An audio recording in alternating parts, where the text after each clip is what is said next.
The following is a Comfortably Zoned Radio Network production. Yo, Philly, how you's doing? Welcome to Philadelphia Baseball, past, present, and personal. I'm Bill Kashatus, your host on the Comfortably Zoned Radio Network. Those who followed the Phillies in the 1960s will recall that Richie Allen was the franchise's first African-American superstar. Named Rookie of the Year in 1964 for hitting .318 with 29 homers and 91 RBI, Allen, then a third baseman, almost single-handedly kept the Phillies in the pennant race that season. For the next 5 seasons in Philadelphia, Allen averaged 30 homers and 90 RBI each season. And this was in an era when pitching, not hitting, dominated the game. But Allen was also the target of racist fans who discriminated by throwing beer cans, coins, and batteries at him. He actually wore a batting helmet on the playing field for protection. It wasn't much better for him off the field either. Sports writers Larry Merchant, Stan Hochman, and Bill Conlon of the Daily News routinely baited him using the race issue. Unruly fans threw garbage on the front lawn of his Mount Airy home. Allen's life was so miserable that he pleaded Phillies owner Bob Carpenter to trade him. At a time when free agency did not exist, a trade was his only hope to escape the nightmare. When Carpenter refused, Allen resorted to late arrivals, unexcused absences, and controversial press to force a trade. While his tape measure home runs earned the admiration of young fans and teammates, Allen's candid opinions challenged the white baseball establishment, forcing Philadelphians to address the racism that existed in our city. Allen, who later went by the first name Dick, would go on to play for the Chicago White Sox and capture 2 home run titles, as well as the 1972 American League MVP award. By the end of his impressive playing career in 1977, Dick not only compiled a career batting average of .292, 351 homers, and 1,119 RBI, but a 156 OPS plus, which ranks him 20th all time, and a 69.9 offensive WAR, ranking him 61st of all time. Still, he has yet to be elected to the National Baseball Hall of Fame in Cooperstown, New York. On this podcast, we will explore Allen's Hall of Fame credentials, his candidacy, as well as the more personal side of his life as a son, father, and friend. My guests are Mark Carfagno, the director of Allen's Hall of Fame campaign, and Dick's eldest son, Richard. Welcome to the program, gentlemen. How are you? Thanks, Bill. Thanks for having us. Richard, it's our pleasure. Let's begin with you, Richard. Your father grew up in a small hamlet of Wampum in rural western Pennsylvania.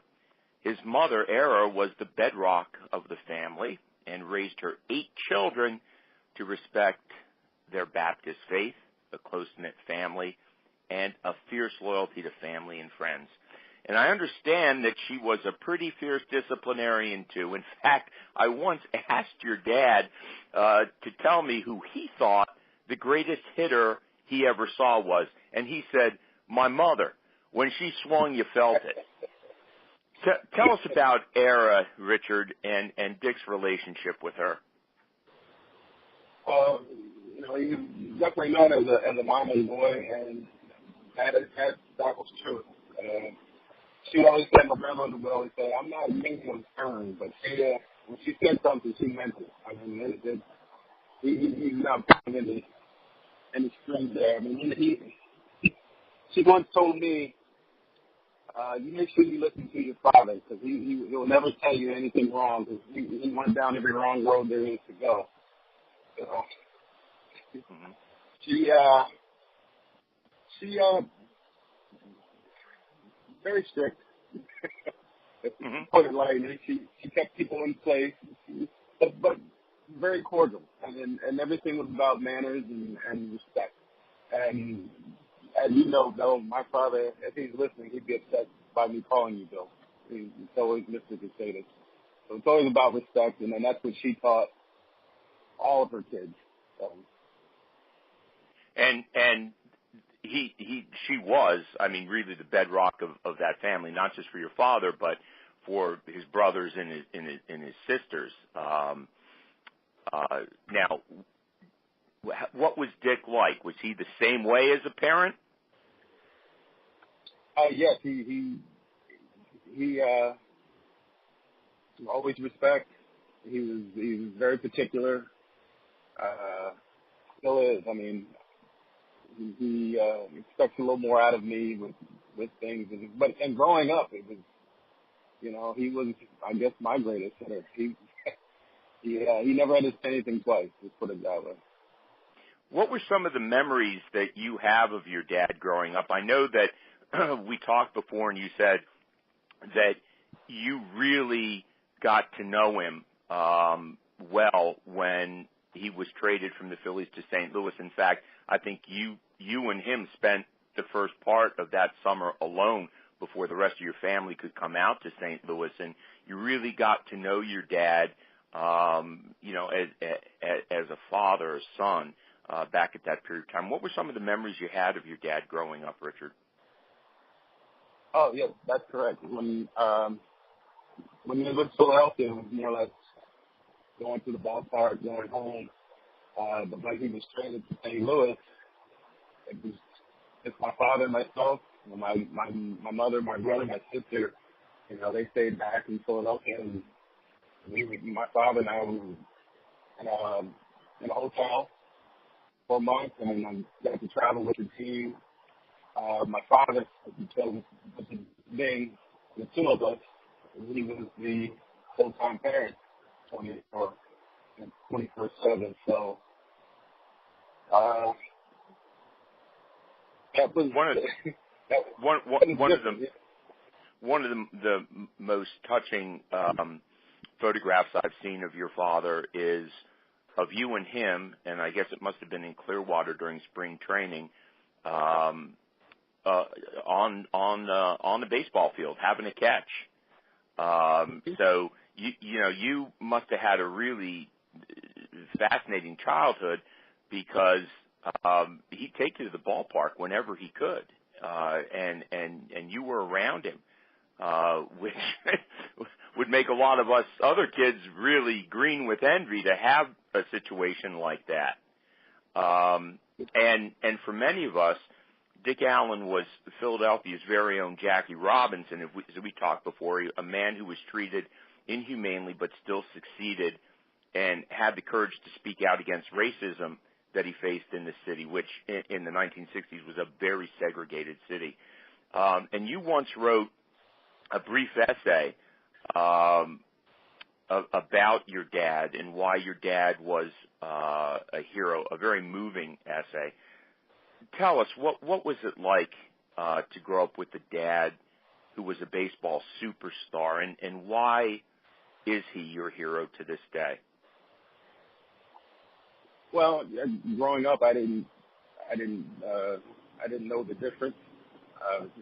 Now, at my age, I see that my life was a little bit different than others. But just growing up, it was like you said, it would make someone envy. He didn't talk baseball much. I think he wanted me to be more of what his dream. When I think he liked horses. He wanted to be a horse, and I think he wanted that for me. So growing up, going to the ballpark was normal. Being around the ballpark was normal. Getting on flights was just all normal. What he means to me is he is my hero, obviously. He looked at me as his best friend. We do a lot more now than we ever did because while he was playing, during the season, it was our summer vacation from school. And then his off season, of course, we were in school, so we were always on opposite schedules. So to see him and spend time with him, it wasn't a whole lot, but when we did, we made the most of it. He liked to laugh and joke a lot. I know you once told me before, and this was true when he was playing baseball as well as afterwards, that family came first. If there was a need in the family, he'd drop everything. He'd drop everything, no matter where he was, and come to his family. And what you just said to me is, really the epitome of a parent who is so selfless that they don't impose their dreams on their kids, but they respect their kids for what their interests and what they want to be. And as you said, your father never put any pressure on you to become a Major League Baseball player, and you really had a lot of talent. I mean, weren't you drafted by the Braves or the Cards or something like that? No, I was actually invited to the Instructional League in 87 with the Dodgers, and then I did spring training with the Cardinals. Yeah. Oh, yeah, and then I almost forgot with the Braves and when they were in Bradenton. So, I don't think about it. He never talked baseball with me, but, Mark, you're one Yes. of Dick's closest friends, and on the surface, he's a quiet, soft-spoken individual who prefers to stay out of the spotlight. We know that. But those who know Dick have so much respect and affection for him because of the way he's always treated teammates, clubhouse staff, and grounds crews. Although you grew up in the 1960s following Dick's career, the two of you became good friends in the mid-1970s when Dick returned to the Phillies. How did that friendship begin? Well, yes, he did come to Philadelphia in 1975. I believe it was in the middle of May. And when he returned, like I said, I always followed his career at Connie Mack Stadium. He was my idol as a baseball player.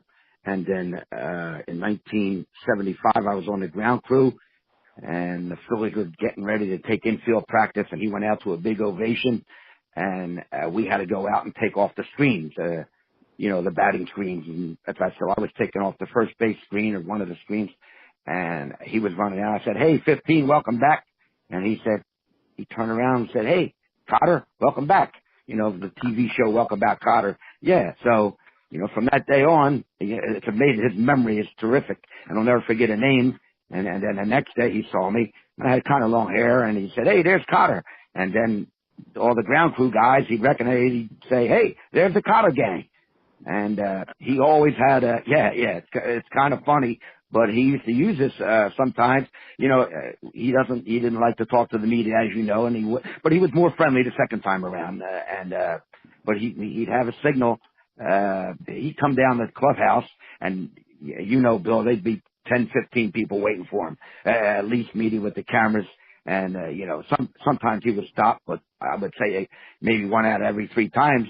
But we'd be sitting at the end of the dugout at the very end because, the Phillies were taking batting practice, and he would walk right by that meeting and go, "Sorry guys, but I got to go talk to the Cotter gang." And he'd sit down with us. And I know that would, they didn't take a liking to that. So, so when he would go down there sometimes and talk to him, he'd give me some kind of a signal. He said that means I had enough. So when he gave me that hand signal, I would sneak around through the back, come back down through the clubhouse and say, "Hey, 15, you got a phone call." So then he'd run back up. So, yeah, that's just the way he was. And, he's very private, like you said, but, it's just a tremendous human being and, and very misunderstood. So, tell us about his relationship with Pete Serra, who was the longtime clubhouse manager for the Phillies. I guess they met in Williamsport like in 1962. But Pete, in fact, I think Dick used to call him Mother Sarah because he was like a parent to Dick. And I know Dick was really broken up when Pete died, I guess in 2000 or something like that. It's funny you asked that. It's funny you mentioned Pete because I have that written down here on my next question. When he did come back, when they had the press conference in May of 75, he was upstairs first, and then they wanted to come down for a photo op on the field, and Larry Shank was escorting him down. Again, more media to follow him down there, and he's walking halfway down the tunnel. I don't know if you're familiar with, but halfway down the home plate tunnel where our locker room was. And he stopped, and he said, Larry, I got to go in here 1 minute. And he told the media, don't come in. So he walked right by my locker room. So I look at him, and he goes right, and there was Pete Sierra at the laundry machine, the washing machine. And he saw him. He gave him a big hug and kiss. They were crying. I'm saying, wow, this guy is unique. You hear stories that he does, he does talk to the people behind the scenes. And actually the first time I really met him, saw him, was in 1971 when he was with the Dodgers. I was on the ground crew. We were having our lunch. So we had our lunch for maybe like 4 o'clock, and about, maybe 10 minutes after 4, here comes this guy in a vanilla leisure suit with a big fedora hat on, and nice shiny boots, and he opens the door and yells out, "Where's Vic?" Here's what he was doing. He was making sure that the people from Connie Mack Stadium, were still working at the vet. Not all of them were, but some of them were. And he just sat there for a couple hours, no batting practice, till finally Tommy Lasorda, who was coaching at the time, said, "Come on, get down there. They're waiting for you." So that was the day. No batting practice. He hit one in the 500 level off of Barry Lurch. And I'm saying, how do they do that? But and it's not only us, it was the ushers, the people that clean the bathrooms, and that's just the way he was. That's just the way he was. Richard, your dad was also, and I know very few people know this, who did not follow the Phillies closely in the 1960s, but your dad was a lead singer in a doo-wop group, and I know Mark knows this because Mark's a singer too, but the doo-wop group was called the Ebonistics, and the group sang professionally at Philadelphia nightclubs and once entertained during the halftime of 76ers game. Were you at that Sixers game, by the way, Richard? I don't remember that. I do. I remember that he did sing at the Sixers game, but I don't think that I was there. Had you heard him sing before? Oh yes, in the basement. They used to practice, rehearse in the basement, and they had the whole, the microphone set up, the drums, and I actually have the 45 of Echoes. It's Echoes of November, right? Echoes of November, which was for my sister who was born in November, and on the flip side it was Hamare, I believe. Yeah, now it's interesting because I know Mark, after Dick retired and he was living out there in Wampum, he'd just drive his pickup across the state, and you two would get together in the back of his truck, maybe down a beer or two, and do some singing of yourself. Was he good? Oh yeah, he was good. He was good. He had a nice falsetto voice. He can get up there real high. I was surprised. I mean, I did hear the record, but sometimes you think, it's the technicians who can make you sound good. But no, he was very good. He was very good. And we used to have a ball singing. Even in spring training when he came back as an instructor, we would go into the jacuzzi there and down in Clearwater, and the acoustics were always great. And, we would just sing real loud, and he loved it. And he loved, next thing you know, the minor leaguers would come out, and looking, what the heck's going on down there? And then some woman would come out and look, what's going on here? What are these guys doing? But, today you tell him the story, he laughs like hell about it. So. Were you at that Sixers game when he sang there? Yeah, believe it or not, I was. Yes, I was. I wasn't going to miss it for the world. Yeah, I was absolutely there. Yeah. I wasn't going to miss it. Once I knew he was there, I said, I'm going. Yeah. And that was at the old Spectrum, remember? Yeah. Yeah. Was there, I know in the 1970s early 70s with that young group of Phillies, there was a brotherhood, like Mike Schmidt knew Doug Collins and some of them were friendly with football players. Did Dick have that relationship with some of the other superstars from the other Philadelphia teams? Well, yeah, with Doug Collins would come in the clubhouse. I'm trying to think. He used I think Julius Erving, I'm not sure he was there or not. 76? No, that was a little bit later, but I'm trying to think who was there. There was a couple of them there, but he would go, he went over there and practice with them. I used to go, he would practice with the Sixers at the Spectrum.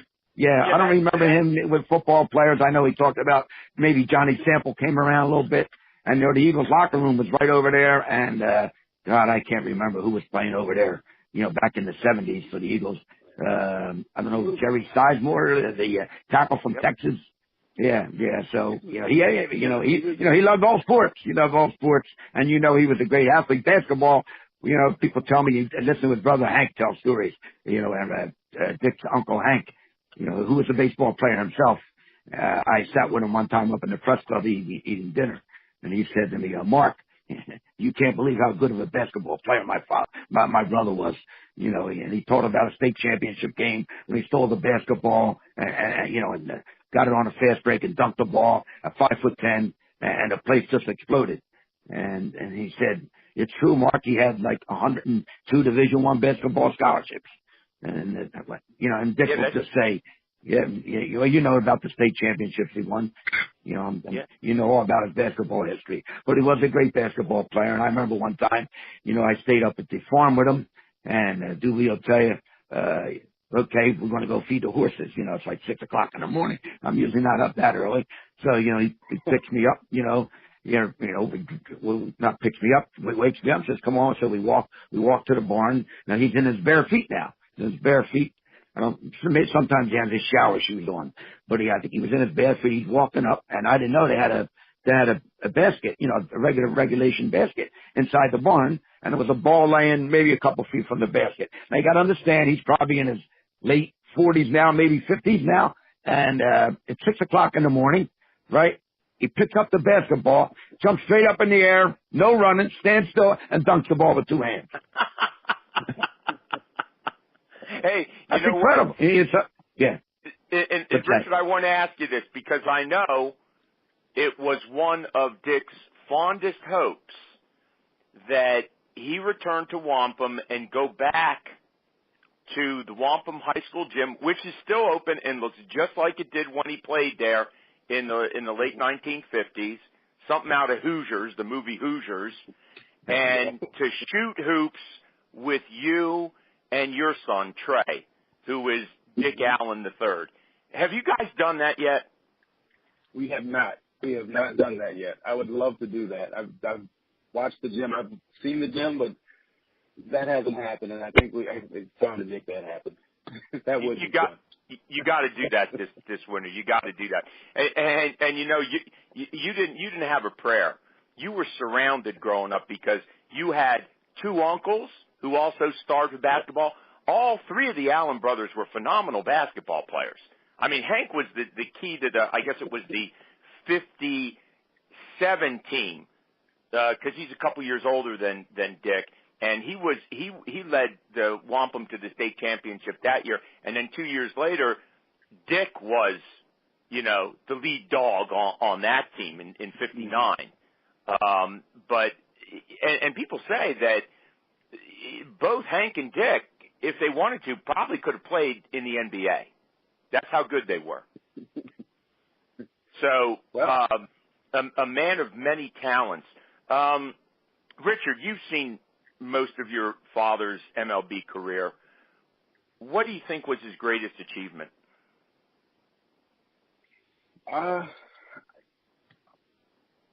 His achievement, from what I think he takes pride in, he says that he took more pride in running the bases than he did actually hitting. He felt that, he said, I could get from first to third. Not many people looked at that. They didn't look for him to steal a base or something like that. And I think that's, if you ask me personally, that's what I think he took a lot of pride in. Mm-hmm. It's interesting because in one of the first podcasts of this program last year, I had Goose Gossage and Bill Melton on, and they mentioned the base running, but they also mentioned the selflessness of him because they said that Dick would take more pride in hitting a hard line drive and at the shortstop, the opposing shortstop, and knocking him down than he would hitting a home run. And Melton said if Dick wanted to hit a home run, he could. And Melton even marveled. He said if he just wanted to pad his stats, he'd be untouchable. He could have set easily the single-season home run record, but he wasn't that way. He'd actually study the pitcher in his initial at-bats, know what he throws, and then when the game was on the line, hit it out of the park. That really is a selfless player. And if you talk to his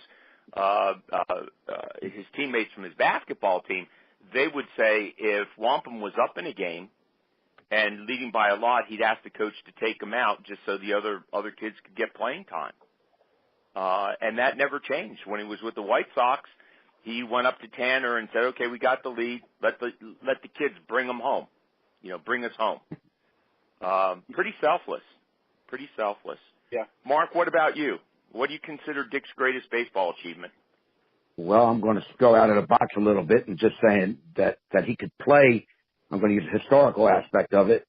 The fact that he could play in that hostile environment when he came in 1965 and to be able to perform at an optimum level. He's a Hall of Famer.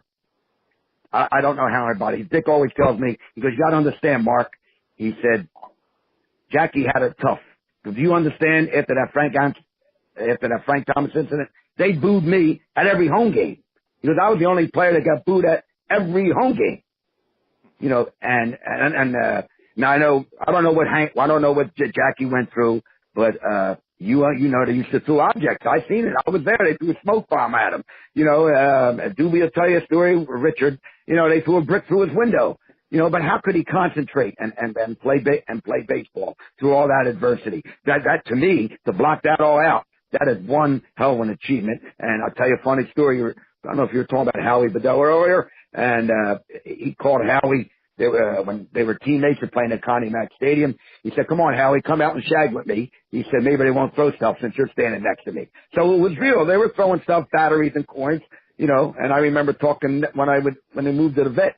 Pat Cassidy, director of operations, would walk around the stadium. I said, "Mr. Cassidy, what are you doing?" He goes, "Oh, when Richie played, they used to throw stuff on the field, and maybe they do it here too." So he tried to pick up all the garbage, and some people threw money and stuff like that. He collected coins. So it was real. It's not false. And I just think that was incredible that he could perform like that. And in the 2014, when Dick missed by one vote, I asked them, the media, they all surrounded me. Richard was with me. I asked them face to face, "Could you perform like that with all them people yelling at you and stuff like that? Could you do your work?" And they all looked at me like I was crazy. And I said, "No, could you work under them conditions? Could you work? Work?" And they all nodded in agreement, saying no, or shook their heads, so they know they could not. But this guy's work, Allen's, was swinging a bat with a ball coming at him 100 miles an hour. That's what I think was a tremendous. I can get into the numbers later, but I think that was his greatest achievement, that he could do that. Now, I want to back up a little for our younger listeners who are unfamiliar with that background. When I wrote my first book on Dick, which is titled September Swoon, Richie Allen, the 1964 Phillies, and Racial Integration, I researched this issue. And what happened was after Dick's 1964 Rookie of the Year performance, the following year in July, they were taking batting practice, and I believe it was at Connie Mack Stadium, and a white veteran power hitter on the Phillies by the name of Frank Thomas, they had just acquired him from the New York Mets the year before, was taking batting practice, and he was in a slump. And the night before, he actually tried to bunt for a base hit and looked terrible. So Dick was at third base just fielding ground balls, and Johnny Callison came in from the outfield just to talk with Dick, and then they started to razz Frank Thomas. Now, Dick and Frank Thomas knew each other because they grew up in the same area, and Thomas had the nickname Donkey because of the way he ran. So they're sitting there, and at third base, Johnny Callison and Dick, and they start saying, "Hey, Frank, why don't you try to bunt the ball. Now, it was actually Callison who said it. And Frank Thomas stares down and looks at Dick and says, "Shut up, Richie X," the X referring to Malcolm X, leader of the black Muslims in the 1960s, very controversial leader. And Dick didn't say anything.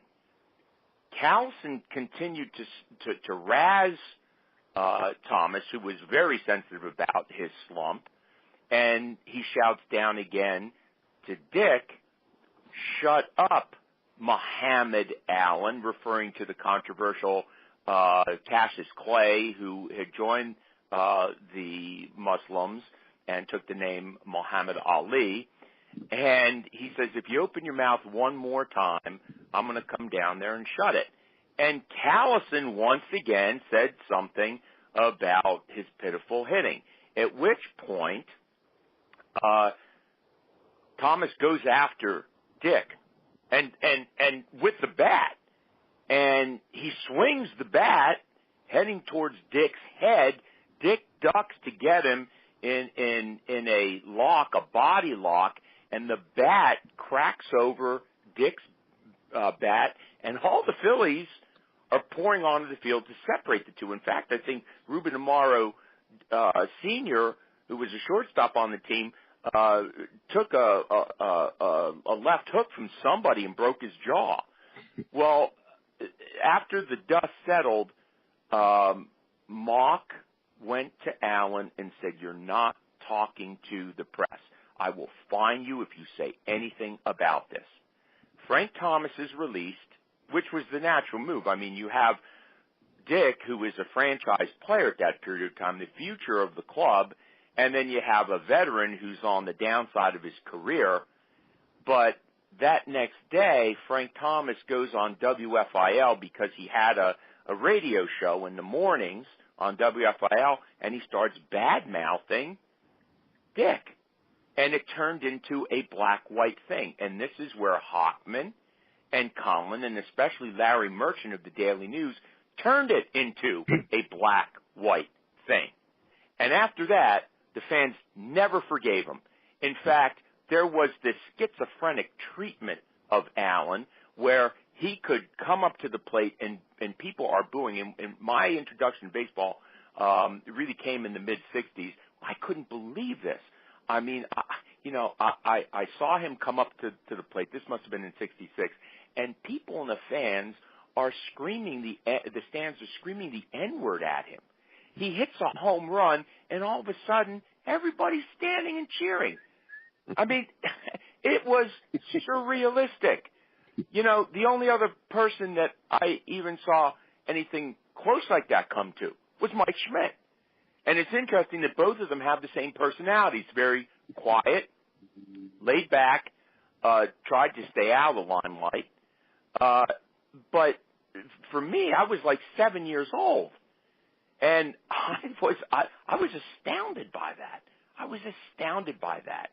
And that haunted Dick for the rest of that decade, the 1960s, in Philadelphia. And it just seemed to get worse. Because if the Phillies lost, and they were a losing team by the end of that decade, everybody blamed Dick for it.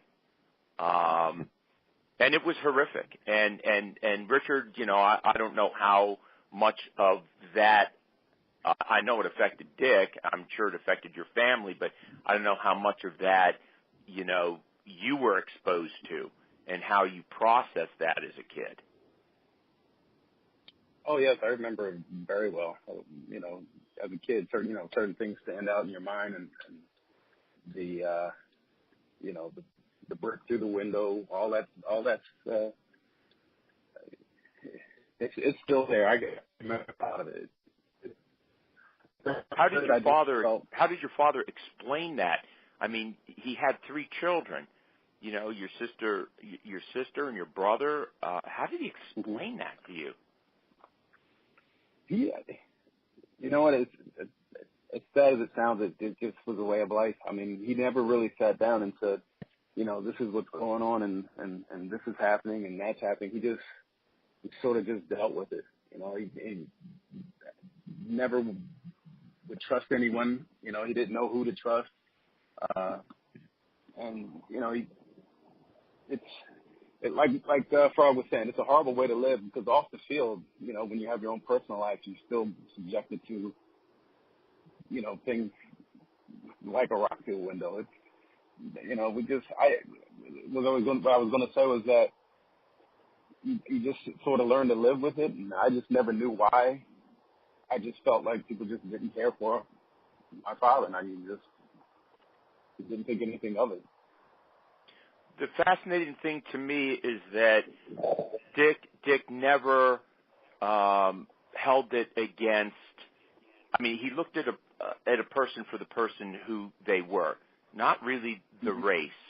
I mean, he did make comments that would suggest that it was a racist thing. But, for example, I mean, you know, Pete Serra was white. He never held any of that stuff against a white person. He just looked at the person for who they are. And yet he was so astounded because he had grown up in Wampum in a diverse community. Most of his friends were white. And here he gets thrown into Philadelphia in the turbulent 1960s, and he's trying to process this and deal with this. Of course, the man is going to have developed problems of who to trust and who not to trust. And this is something that no one ever bothered to examine and think about with him. I'm sorry, you were going to say something, Richard. Oh, I was going to say, just like you said, he looks at the person, you know, for who they are. He told me a story. This was a few years ago. He said he was doing a card show, and he said this kid came to my table, and he asked for a signature. And he said my name is. It was Frank Thomas's son, and he said, and I hope you don't hold who I am against me. And he went to shake his hand, and my father told him no, and he said he gave him a hug. Wow. So. Wow. And Frank Thomas and Dick did. I think, is Thomas still alive? I'm not sure, but I know that years ago they mended fences and put it in the past. So I think Mark said it best. I mean, he really, his greatest achievement was surviving that and being as successful as he was, because to have to deal with that garbage on a daily basis for years, my God, it would destroy a man. And the mettle he showed is truly impressive. Mark alluded to stats. I want to get to Dick's stats. And I want to get to this Hall of Fame issue. At the end of his playing career, Dick had a career batting average of .292, 351 home runs, 1,119 RBI. He won two major awards, the Rookie of the Year in 1964 with the Phillies and the Most Valuable Player of the American League with the Chicago White Sox. He appeared in a total of 7 All-Star games. He won 2 AL home run titles and an RBI title. The new metrics have only enhanced his Hall of Fame candidacy. They revealed that Dick compiled a 156 OPS plus, that is on base plus slugging percentage adjusted, which ranks him 20th of the thousands of players who played baseball, 20th of all time. And a 69.9 offensive WAR, that's wins above replacement, ranking him 61st of all time. Of all time. If you go to the decade of 64 to 74, he ranks even higher. He was the leader in OPS plus for that time period. According to the Hall of Fame's rules for eligibility, a player is eligible if he competed in 10 seasons, had been retired for at least 5 seasons, had not been made ineligible for such reasons as betting on the game, received at least 75% of all ballots cast in an election, and if a screening committee approves the player's worthiness. This is where that morals clause comes in, I guess. And between 1983 and 1997, when Dick was eligible, the baseball writers never gave him more than 18.9% of the vote, and that came in 1996, the second to last year of his eligibility with the baseball writers. In 2014, his candidacy was turned over to the Veterans Committee. They considered it for the first time that year, and Dick fell one vote short of being elected. Mark, why isn't Dick Allen in the Hall of Fame? I really don't know. Well, I think that stigma about him being a bad teammate, bad person, and you know who put that stigma on him? Bill James, who never saw him play from what I understand, never met the man. I spoke to Dick, and he says right after he missed by one vote, he called me up on the phone. Well, first he called Doobie, then he called me, and he said, I heard a lot about this Bill James guy. He says, why does he say these bad things about me? I said, well, I really don't know, but he said to me, Dick said to me, I would like to talk to this guy, sit down and talk to this guy, you know, because I never did anything to the man. Now, in looking at, you go to Wikipedia and you read about Bill James. Mr. James went to the University of Kansas out there in Lawrence. Then he served in the military, and then he comes back for his master's degree, takes a part-time job as security guard, and during that part-time job, he was reading a lot of baseball books. This had to be in the 70s sometimes. And in those baseball books or magazines I was reading were a lot of the bad stories about Dick Allen, Richie Allen. So thus, he comes to the conclusion, without even talking to this guy, that number 15 is a bad person. And then all of a sudden, Bill James becomes this big sabermetrics guy, and he becomes this big sabermetric guy. People take his word as the word of God. And he did the famous quote, if Dick Allen's a Hall of Famer, I'm a lug nut. So, and, you know, he said he did more to hurt his teammates, you know, hurt the team, help the team, which we found out to be all false. Running through this campaign, I got testimonials from all these players saying what a great person he was, you know, and like I say, I call it all nonsense, you know, so that, you know, that I think is a big reason. Now I see here, just to follow up, it says, why do I think he should be in the Hall of Fame? You know, like you mentioned it with the new metrics. You know, I tell you a story about Ruley. While I was getting these testimonials, I called Ruley up. I always had a good rapport with Ruley. And this so what do you need? Carpenter, the Philly. Oh, yeah, I'm sorry. Yeah. I know people don't know. Right. People don't know who. I'm sorry, Bill, about that. But anyway, I called Ruley up and I said, Ruley, I'm trying to get Dick in the Hall of Fame. He said, sure, Mark, Frog, what do you want me to do? I said, you know, just write a letter. And he said to me, look, I'm not very good on a computer. And I guess he had a secretary where he was very upfront.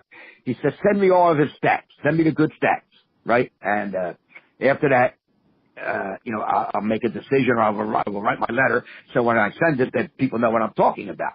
So I send out an email to a staff I have, terrific people, sabermetric people, historians. You've seen the names on the bill, and obviously you're included. But I gather all these stats, and, you know, the next day I send them to Ruley, or that evening I send them to Ruley. Now, the next day I receive a phone call, and I see it's Ruley. And usually you say hello. You know, I pick up the phone and he goes, Frog, I didn't know he was that bleeping good.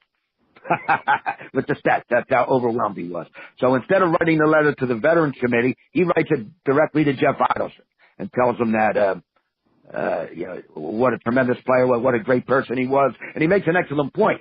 He says, if he was such a bad guy, why is he still working for the Phillies? You know, so, you know, that's just one of the... Let me go back to Bill James for a second, who now actually works for the Boston Red Sox and is credited with really revolutionizing the game with his sabermetrics. And, you know, maybe you know the answer to this question, Richard. And that question is, Dick offered to have a conversation with Bill James. Did that conversation ever take place? Do you know, Mark? Do you know Richard? Yeah, no, it never took place. It never took place. Actually, is there any effort to have the committee get the two of those guys together? Because I think it would be helpful. Yeah, well, I can say, well, I'm going to tell you what happened now. Actually, I was telling Richard this a couple days ago. I actually tweeted Bill James, and I said, "You realize what you did to Dick Allen? You actually ruined his chance for the Hall of Fame." I said, "He would actually love to meet you. Sit down." He tweeted back and says, "You buy the ticket, and I'll pay for dinner." So I said, "Oh, maybe we'll speak to him." So then I replied back, "Are you serious? If you're serious, I'll arrange something."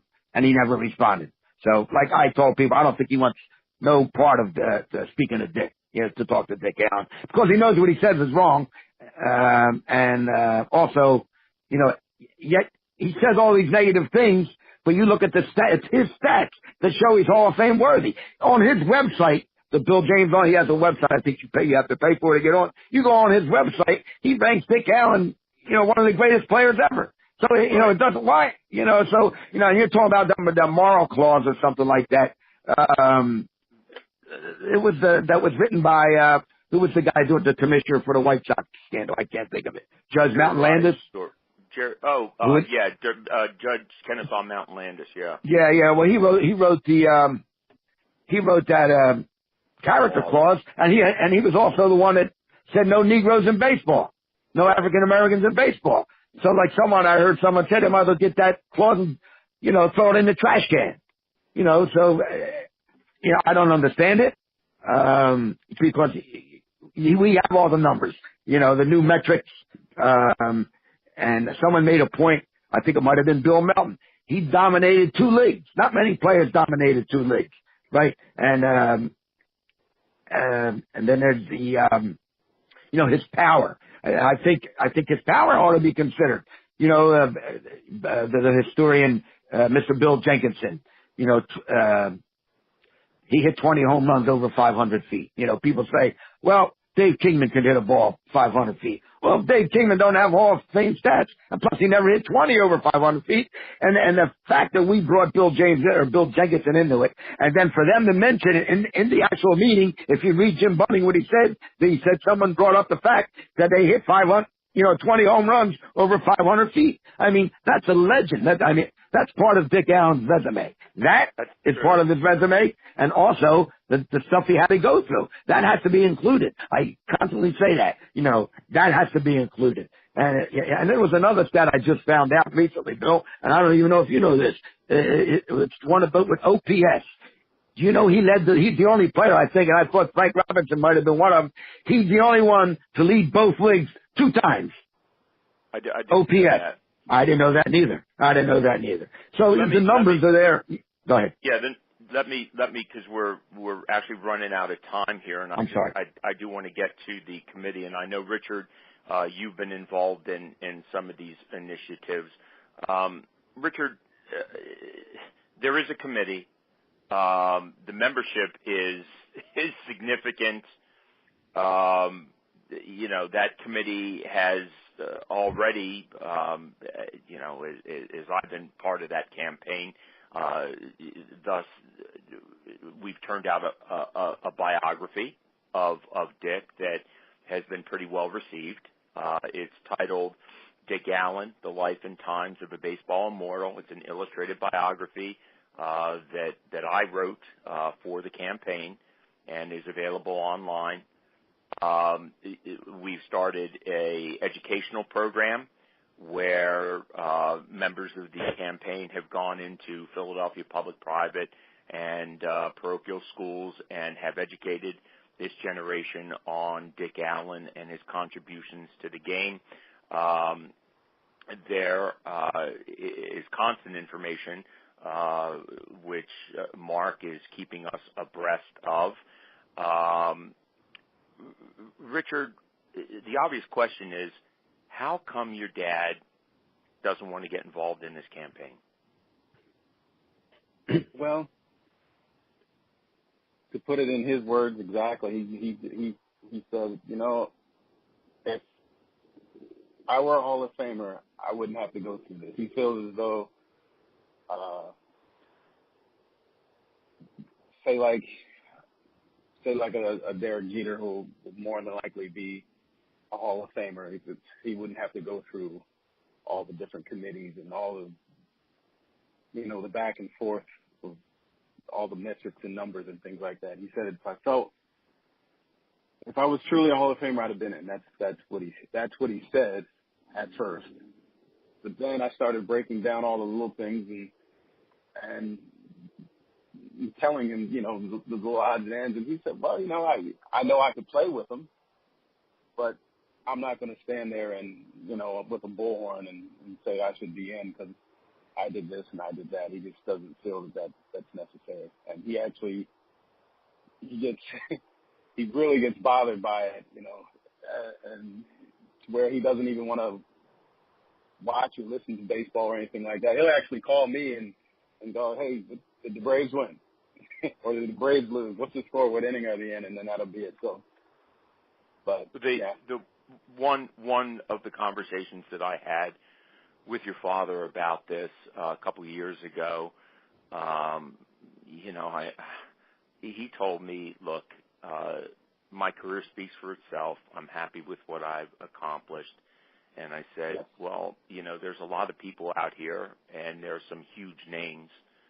Mike Tolan, the Hollywood film producer, top baseball players, like Mike Schmidt and Goose Gossage, who are, Hall of Famers, and thousands of fans that he had over the years want you in. And I said, look, the most important person, frankly, who wants you in, who wanted you in, is your mother, Era. And there was a silence on the phone, and he said, yeah, I guess it would be nice for her.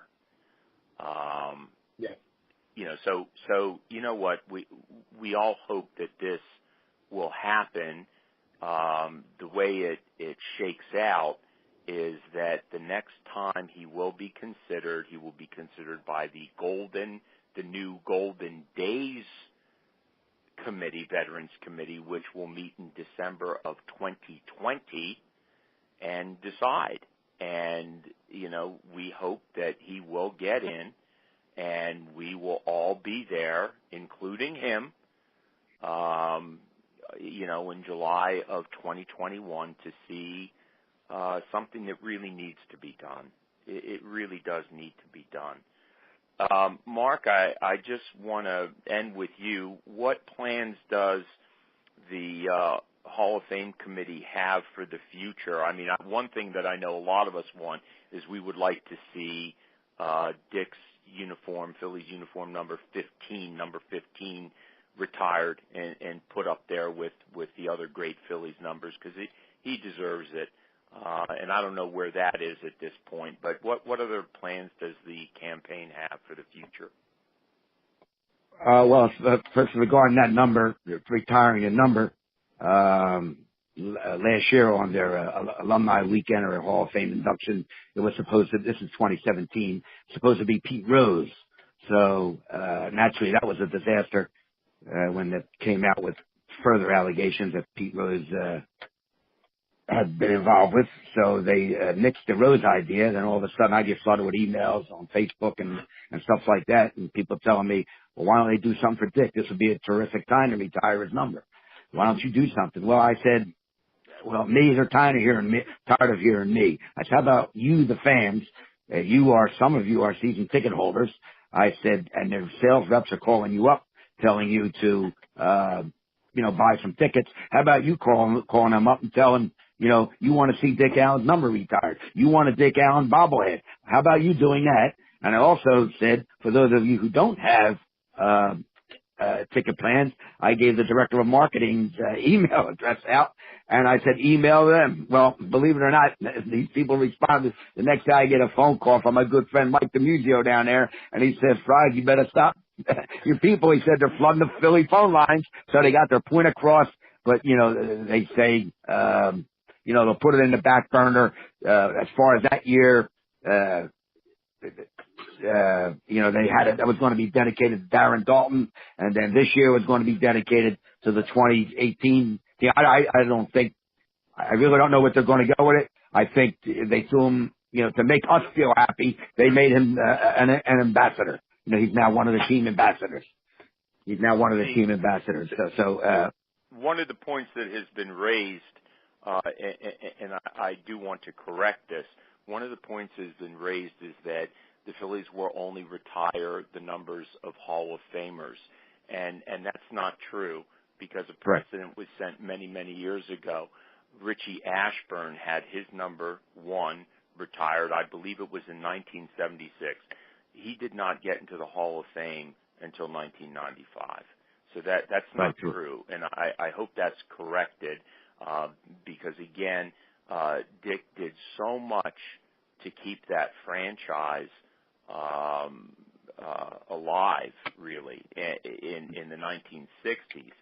And we already know, and I don't know if this has happened. I doubt it will.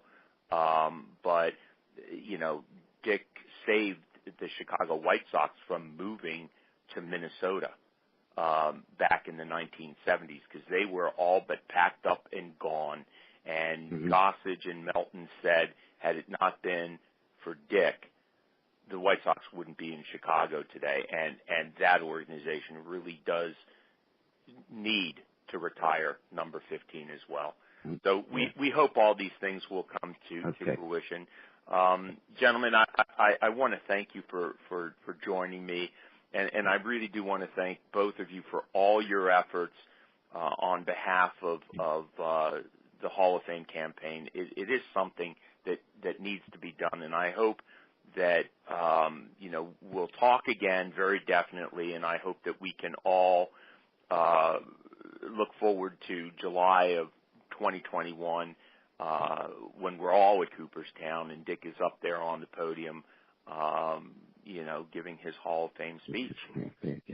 Bill, can I say one more thing? Sorry to interrupt. Just one more thing. It's probably the biggest announcement and it's going to happen in the spring of 2019, which will be next year. As you said earlier, we've been going around the schools talking to educating the students, high school students mostly, about Richie Allen. They're familiar with the number 42, Jackie Robinson, but what they don't know about is the number 15. Well, let's make a long story short. In 2015, Dick Allen, Larry Christensen, former teammate of Allen, will be donating over 1,000 T-shirts, and we're going to give them to every baseball player that plays baseball in the Philadelphia Public League, Catholic League, and the Philadelphia Inter-Academic League. And it will say crash course in a classroom, and in the back it'll have the Allen number 15, and that's going to be, we expect a big press conference. We'll wait till the Phillies come back from spring training, and I think that'll be monumental, and that'll really get the word out. Also, was recently elected to the Negro League Hall of Fame. Is there going to be a ceremony for that?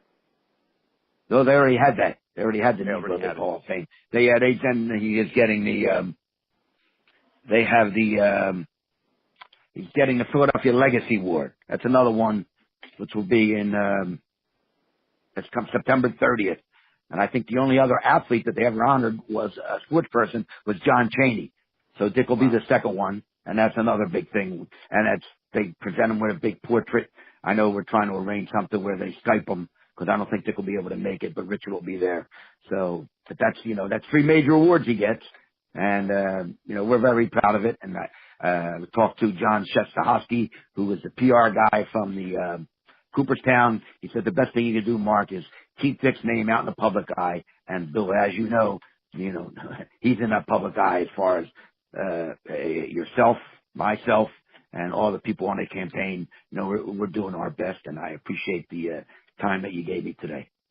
Absolutely. Again, thanks, gentlemen, and thank you, listeners, for tuning in to another podcast of Philadelphia Baseball, past, present, and personal.